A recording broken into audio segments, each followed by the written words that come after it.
I'm feeling pretty sure we're alone in a godless universe. You're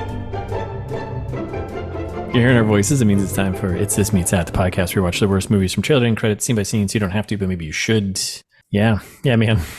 I'm feeling that way. Yeah. Did I introduce myself? Did I say I'm Russ, Nope. or did I skip that? I was going to say you're not even going to do that today. No, I'm not even. I'm going to skip that. That one hit deep. I'm Russ. You're Jared. I'm Jared. That's right. And we are in a godless world. And we're back with part Russ 2.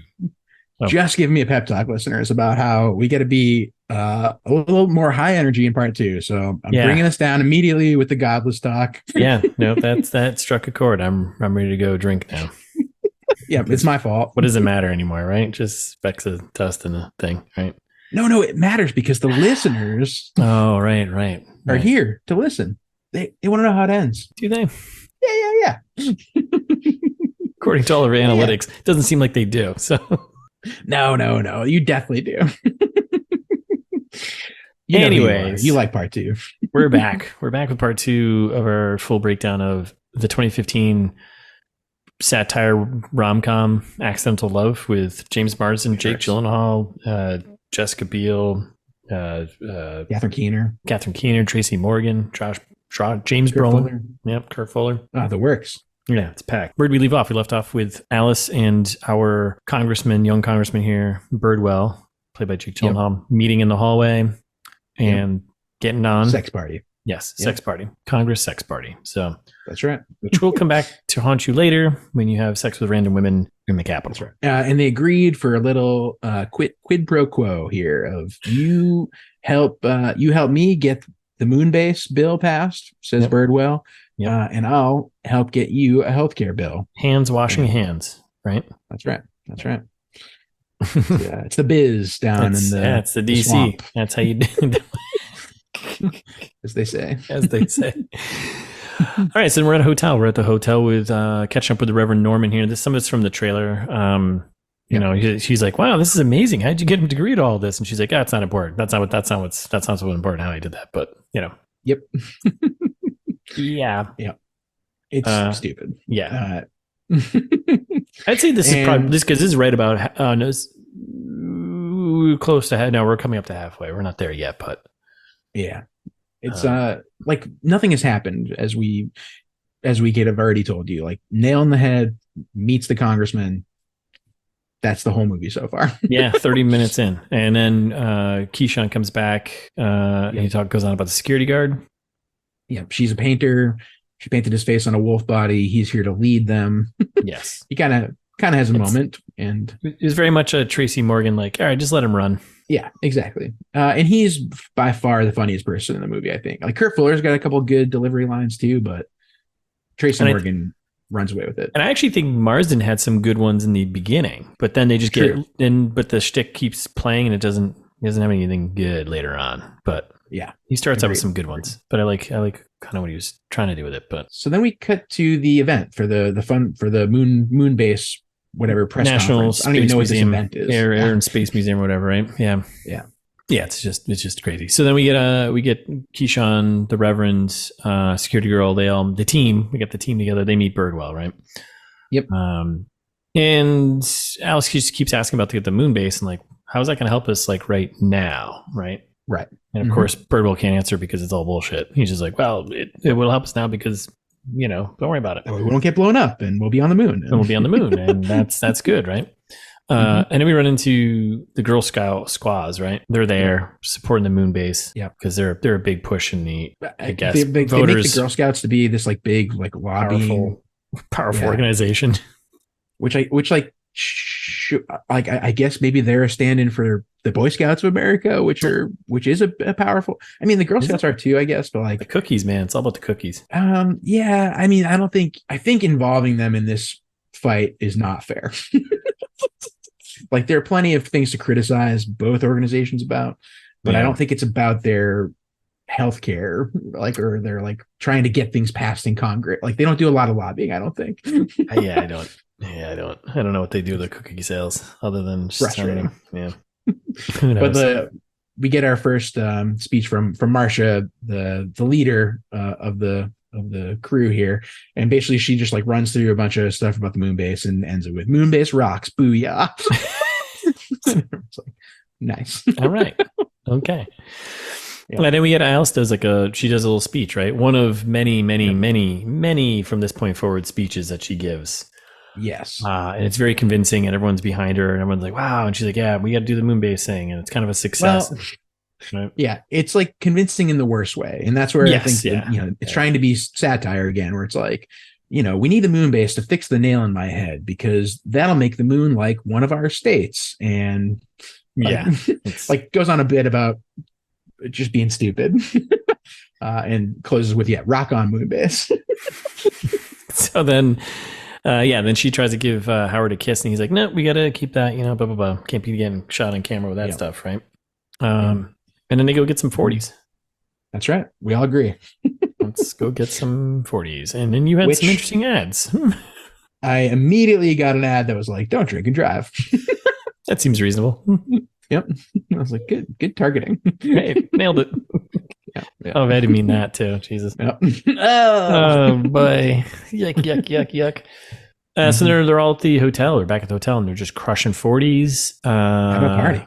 Yeah, and things went so well with Alice's little speech there that they got invited to speak with the Speaker of the House, right? The next day. So they're all excited about that. And then we just get a montage. We get a little party montage. Yeah. I don't even think there's anything else worth talking about in that scene. It's stupid. No. They they literally just like dance around. Yeah. And then Reverend Norman, Keyshawn, they all leave, right? The security guard, right? They're like, and they're like, bye. We're going to stay here. And then they just like make another joke, like they're having sex, but they're not. They're just jumping on the bed, which I don't get why. I've seen that in 5 movies already. Yeah. And it wasn't funny in any of them. Yeah, I don't get why. And then they chat, right? And they get to know each other a little bit, right? And he wanted to be a forest ranger, and he starts crying, and then they both start crying, and it's good to cry. It's like a fantastic number 2. Yep. Yeah. So. Yeah. And that's when you get from the trailer, together we can make things good again. And basically Howard's been praying for someone to come along and help him be more real and have courage. And like, she's the one who's going to help him do it. And like, he's got all these big dreams. And she goes on about how she's never met a guy who thinks about things like this. And maybe I can be happier now than before. And they're both like, we should have sex again. Yeah.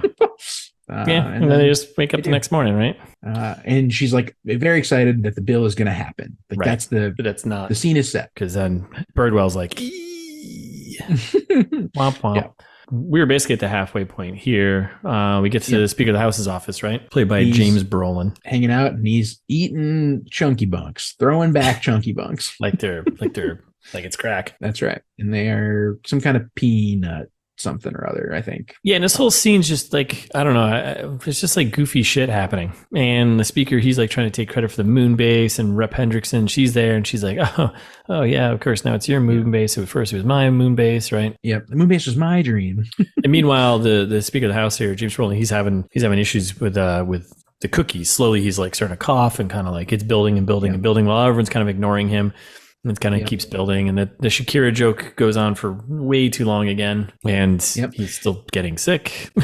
They do get, this is when we get a little bit of a reveal that like Alice reveals to Pam and the speaker here, oh yeah, we're just going to tack on that healthcare bill to the moon base too. And they're like, whoa. And Birdwell's like, oh boy, whoops. Yeah. Because obviously he hasn't done anything to make this happen. So he's using her, and then she flips the tables on him a little bit. But and he's like, so then Brock, what's his name? Something Brock, the Speaker of the House here, he's still having a reaction. Buck. Was it? Buck. Yeah, it's like Buck Johnson or something. I wrote it down later, but it's something like that. Yeah. So then Girl Scouts are in there. They're upset about no Shakira. And then the speaker just chokes and falls over, right? Or they try to give him the Heimlich, and the Reverend Norm's there, right? Exactly. So it's a very chaotic scene. I'm just like it's just maybe it's on purpose, like the chaoses of ignoring the small people trying to say something. Exactly. Yeah. And then they pull out a defibrillator in the office and start using that. I don't think is going to work because they're not using it right anyway. But then our representative Pam Hendrickson here walks over and unplugs it, which like you would think more than Pee-wee would notice, but Yes. only Pee-wee notices. Yeah, it's the old gotcha. So stupid. Then we cut to the funeral. Yeah, this is it. Immediately. Yeah, we're at the funeral, and just as this is with how they showed we're at the funeral, is we cut to back to Scott's house, James Marsden's character's house, right? And he's there, and he's hooking up with the other waitress from the diner. In the beginning. And she's like, I thought we were gonna watch Terminator. He's like, no, I'm watching Alice on TV, who's like a pallbearer somehow for Sure. for the speaker. Sure.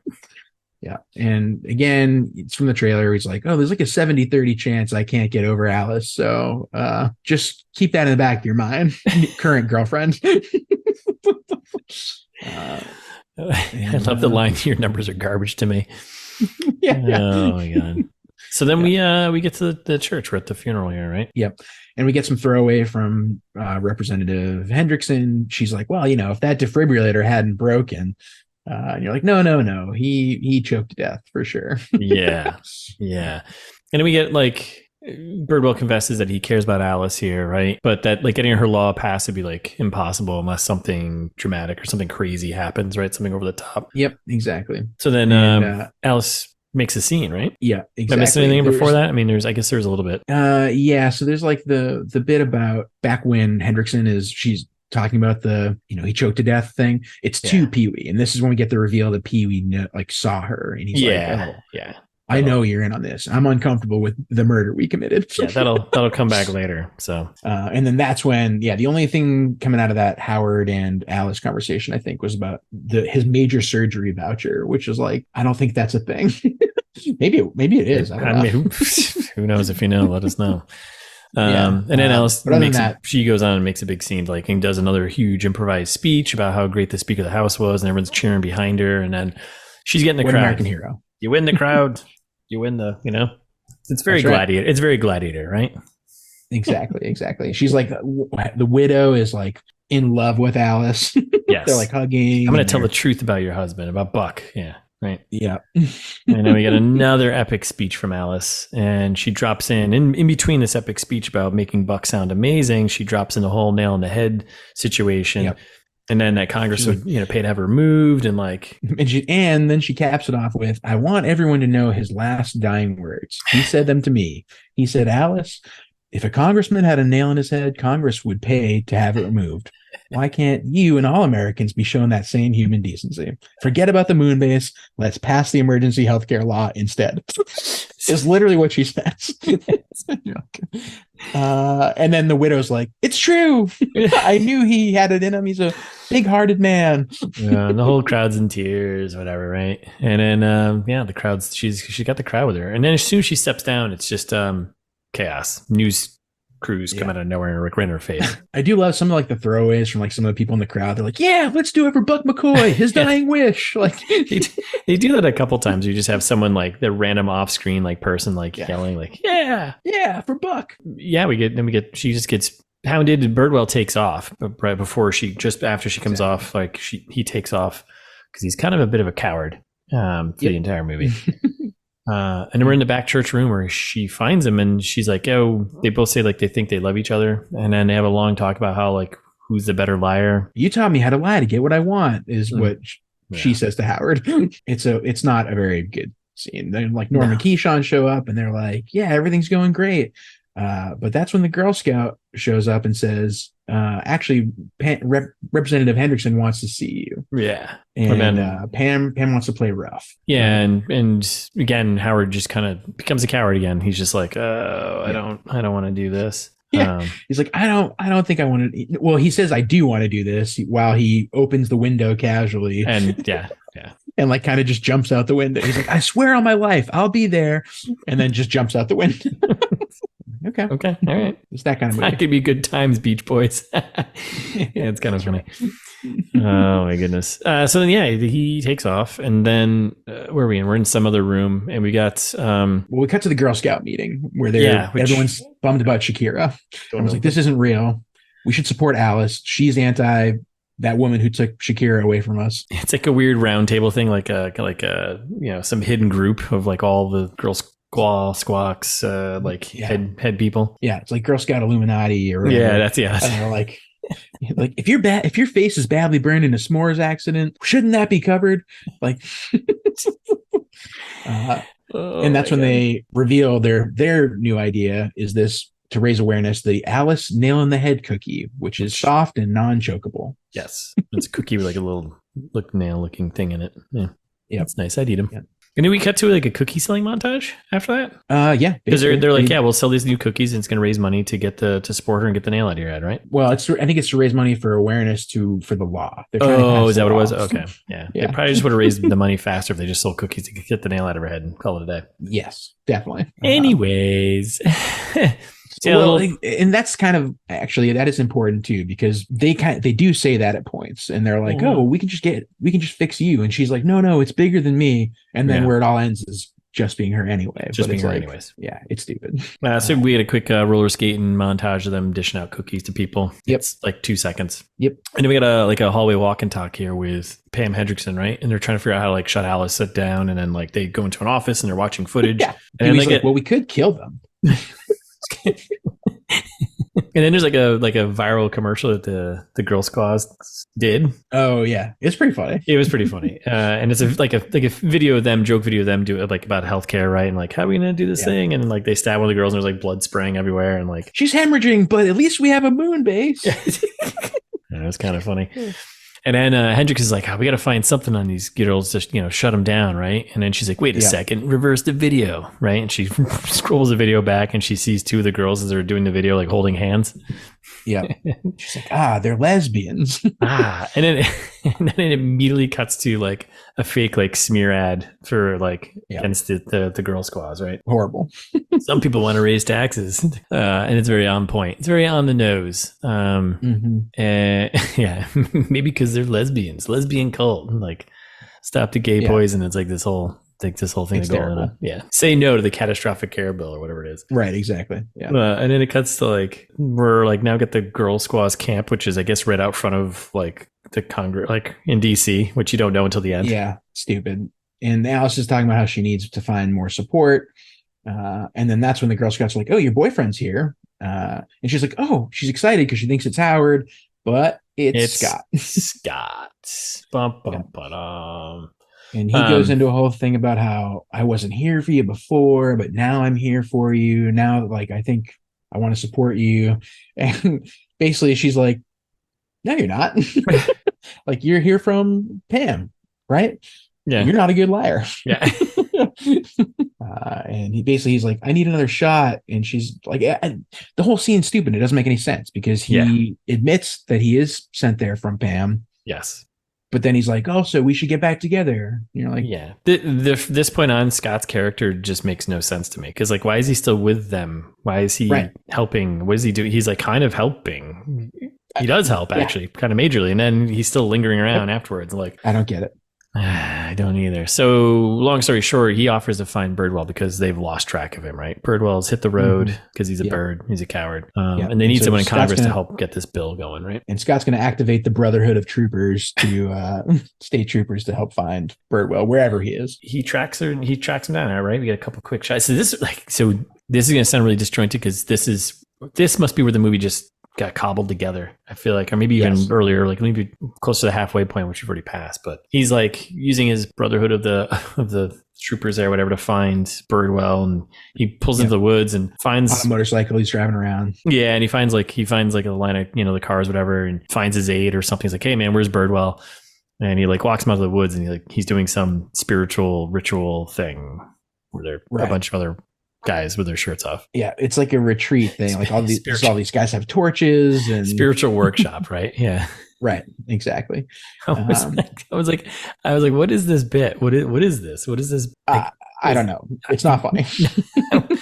People in government are in these weird culty things, or they need to go to these spiritual men's workshops to feel good about themselves. Is that maybe there's definitely like some bits about like male fragility and stuff in here that are also get like ham-fistedly poorly done. Like that, I know that's like half the movie is just poorly done commentary. doesn't feel like it fits. So right. Scott explains that Alice needs you to introduce the bill into Congress, and he's like, well, I gotta find my core first. And he's like, you're not just handing out cores left and right here. And so then they drag him back into the fire, and it's like a Fight Club kind of scene where yeah, he needs to prove himself. Yeah, right? Birdwell's kind of losing, and Scott's trying to help him out, and then he jumps in and kind of saves him. Like, hey, I need you to come back to Congress, blah blah blah, right? Right. Basically, long story short, Scott helps him. He's like, hey, you got to just gives him advice. He's like, hey, you got to do things in your own terms, and then Birdwell gets some courage and gets the confidence he needs, right? Yep, exactly. So then Scott takes the lump of power, which turns out it's like moose testicles or something, balls or something like that. Yeah. And then they both just leave. They're like, all right, well, that's it. Mission accomplished. The whole scene was so dumb, so weird. It's also like, wait, is this Birdwell's story? Is he going from coward to not coward? Is it his story or is it Alice's story? Like, what is? Yes. ¿Por qué no los dos? I don't know. Okay, so we're back at the camp, the girl camp here, and nighttime. Alice is yet again doing another speech, right? Yep. And she's like basically apologizing at this point. She's like, well, we don't have the support we need. We're going to have to settle for what we accomplished, which is basically nothing. Yep. But then, just then, Scott arrives with Howard on his motorcycle. Yep. And everyone's excited. I am the fire warrior. Here we go, right? I'm Howard Birdwell, Congressman. So then he gives a speech to the girls now, and he's like, I'm resigning from my party. I'm going independent. He's going to introduce the bill to get the emergency healthcare done, right? Healthcare bill done, right? Birdwell goes over and kisses Alice, and he's like, this stuff from the trailer. She's like, and this woman gave me put the nail through my heart. That's right. Scott punches him, and then there's he's like, oh, Scott goes on a little diatribe here about it. He's like, he won't be there for you, and he's like, when he leaves, I'll be right here, like still keeping his avenues open. Yep. And then like all the Girl Scout girls start like just fighting over who's cuter, Scott or the other guy. Yep, that's right. And then Scott leaves. That's it's as simple as that. Yep. And then we're still at the camp in the day, and everyone's kind of gearing up, shot from the trailer, right? When they all march. This is the next day, I think. Yeah, the next day, and it's like this is where they meet up. Like they're all dressed up, and she's in the red dress, and they're all meeting up. Scott's still he's still there. I was like, why is he just left the night before? Why is he there marching with them now? I don't know. Maybe he had his own tent or slept with a Girl Scout or something. I don't know. It's crazy. And then we're here we go. We're beginning the big build up, the big climax here, right? We're in Congress. That's right. And Rep Hendricks does the intro, right? Hendry. And she's basically, I want a fair forum, blah blah blah. Who is there any new business here? Yep. That's when Birdwell steps up with a catastrophic health care bill for all Americans, and everyone claps. But wait, there's revelations. Oh no. What could possibly happen to a government official in Congress? Who knows? Pam reads these revelations. It's a signed affidavit that Howard promised he'd introduce a bill for this other woman in exchange for sexual favors. So the pattern continues. And then they do a lot of apparently we have the woman right here. Yeah. So she walks in, it's a whole thing. And then it's like, oh, it's not one, it's two. And they bring in another one, right? Yeah. The second one was, he helped one of my clients develop handgun factories in endangered owl land. And he's like, my bad. It's all so stupid. Yes. I think the problem is all of it's just all over the place with they're throwing dynamite at all the things they want to talk about. Yeah. Yeah. Okay. We all know Congress people can be terrible and they definitely use their power for the wrong thing, but which thing you're focusing on to make fun of? I guess you just make fun of everything. That's just what you got to do. I don't know. I guess so. I don't know. It's not good satire at all. No, it's not. So then for some reason, Alice gets 1 minute to talk, right? Yeah. She's like, I have to say something. And people are like, okay. And she then goes back and says, well, rules are rules. We can't have people that aren't Congress people addressing Congress here. And they're like, well, you let the other hot ladies speak. Let this one. You're like, God, this is so annoying. But even the most partisan battles deserve fairness. And so Pam gives her, exactly 1 minute. 1 minute. And we get another speech. Like, all it takes is a power tool. If you're uninsured, you're screwed. Is that cool? It's not cool. This is America, right? We help people and take care of people. And my face feels like it's going to fall off. I believe in America. And then she passes out and manages to raise her fist. Yeah. America. And everyone's cheering again, right? That's right. So then they're like, all right, well, let's hold this up to a vote, right? Yeah. And she's like, yeah, let's go to vote. It's just like it'll lead to higher taxes and terrible service, right? And then they do the vote and healthcare loses, like always. As always. I think that was the one that kind of made me laugh out loud. And she's just like, it's overwhelmingly against this bill from passing, right? Yeah. And then Alice actually collapses again. Rep Hendricks is like trying to sneak up to get like a photo op with her, this whole thing. Just chaos. Yep. It's just, none of this is moving smoothly. It's all chaos. And they're going to get a glass of water. And then that's when we get like, Paul Reubens is like, hey, go get her a glass of water. And that's when he sneaks in some inside information to Birdwell because he's down there trying to help her, right? Yep, exactly. So then we're in like some back office that they dragged Alice to. We get the whole gang together. We got the Reverend, we got Keyshawn, we got the security guard, I think. Everyone's there, right? Yep. Basically what happens here is that Keyshawn gets broken up with the security guard because she's like, oh, you have a bad ass? Yep, your butthole is a deal breaker. And then she leaves. I don't know. Do they explain when she comes back for the wedding at the end? I think she just realized that she was a bigger person, and also his butthole gets fixed. Right, because it's only one of 3 people's problems to get fixed. So right, okay. Exactly, yeah. Oh man, so then we're back we're back in the Congress Hall here, right? Yep, exactly. And that's when we get the reveal that Howard made a deal with Pee-wee, and he's got an announcement. He's like, it was a mistake to leave my party. He's doing a big speech, another big speech on the floor, right? Yep. It was a mistake to sponsor that bill. I'm asking you for forgiveness for my temporary insanity. Let's get this moon base going again. Yes. Alice is still there, and she's like, what? And she's upset, and she leaves with Scott. Right. She doesn't understand exactly what's happening. Yeah. Exactly. And then Birdwell is like, and also, I want to rename the gym to the McCoy Memorial or something like that. The Congressional Gym. Yeah, Congressional Gym after Buck McCoy, right? Everyone's stoked. Welcome back, Howard. He did it. He's back in Congress. Good graces. Right? Yep. And we cut back to the hotel, and the gang's all bummed out and packing up, right? All is lost. Yep.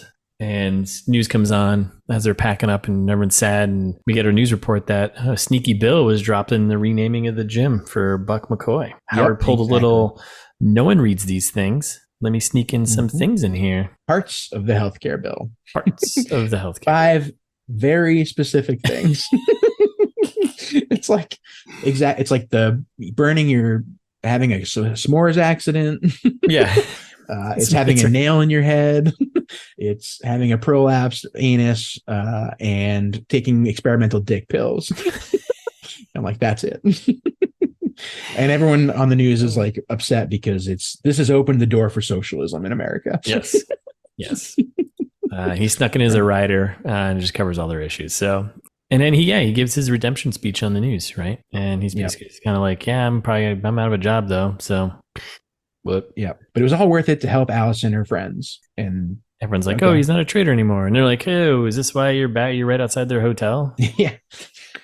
Because she's like kissing the TV now, and then she runs out. I love you too. They love each other. It's a whole thing. And in a parking lot, they kiss, and that's it, right? Yeah. Scott knew that there was a 40% chance of this happening, so he left the Brenda window 70% open. Oh my goodness. And then we're just at the wedding day. That's it. And I was like, oh, everyone's back together. And I was like, wait, how did Keyshawn and the security guard get back together? She left. Like, did I miss something here? Did I miss them commentary about like? Nope. Okay. But you're right that it's back at the wedding, but it's Keyshawn's wedding. Yeah. It's Keyshawn's wedding. Which is security not just back together. They're getting married, right? Yes. Yeah. Not only, yeah. It's like, okay. But apparently everyone is Howard and Alice are in the bridal party here, and it's a whole thing. And Keyshawn's running for Congress now. Norm's pants fit again. Yep. Everyone's happy finally. Yeah, wedding party time, and they're just dancing, having a good time. And then, which I was like, thank God the movie's over. Yeah, it's not. They fooled me. They fooled you. So the credits start rolling, and they do the old little mini, picture side thing where the credits roll. And they got B footage of them partying, having a good time. Early mid credit scene. Before the MCU really did it. She's about to give another speech, and then Keyshawn pops a bottle of champagne and hits her in the eye with a cork. Thank God. I couldn't do another speech. But we're not done yet, though. I might never laugh again. Nothing is funny anymore. And then the credits are rolling again, and then we get the bloopers, which are mostly Jake Gyllenhaal bloopers. Mostly Jake Gyllenhaal, yeah. He's probably a goofy guy when he's on set. But then this is where like they mix the bloopers in with actual stuff, right? Yeah, like everyone's still laughing and dancing at the wedding, and like Alice then has an eye patch, and you're like, why would they film that? That was already in the credit roll. Why would they give her an eye patch to keep this going? Yeah. Stop it. Stop.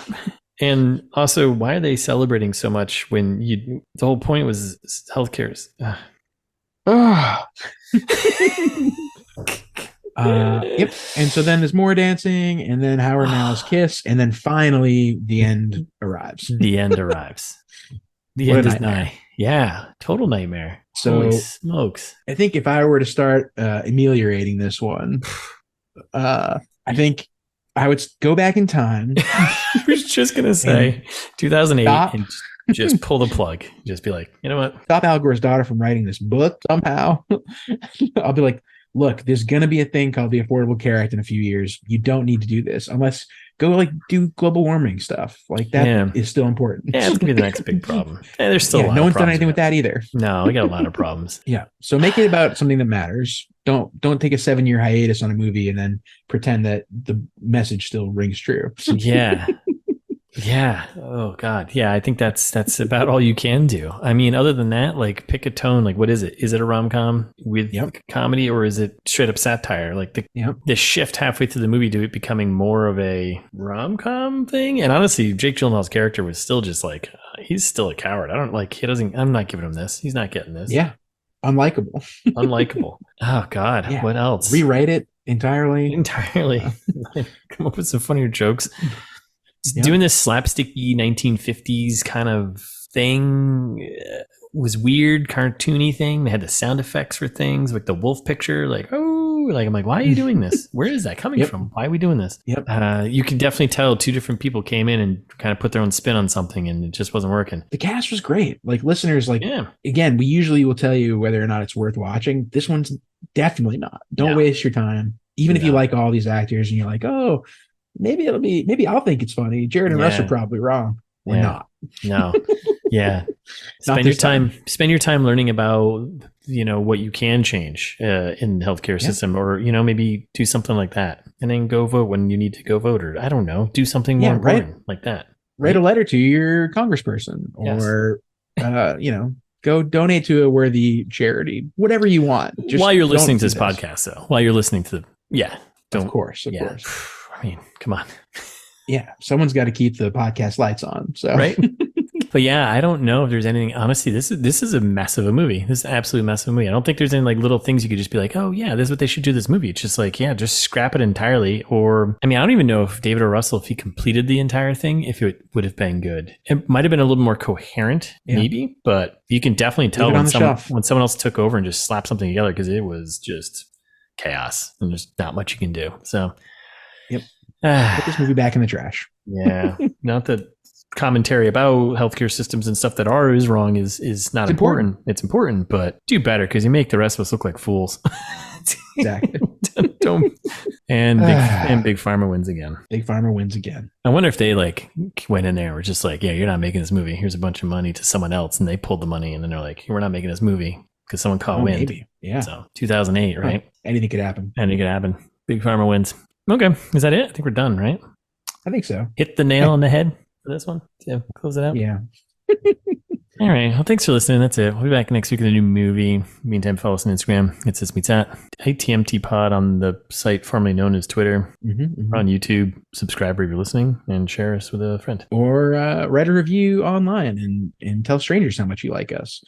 5 stars would be nice. Maybe a comment. If you feel like you want to write something a little more long form, you don't have enough room in the Apple Podcast comments. I get that. Yeah. Send us an email. We like those too. It's thismeetsthat@gmail.com. We'll read them. Put them in the trailer trash. We'll do all kinds of stuff. Maybe we'll send you things. You never know. Who knows? So you're right.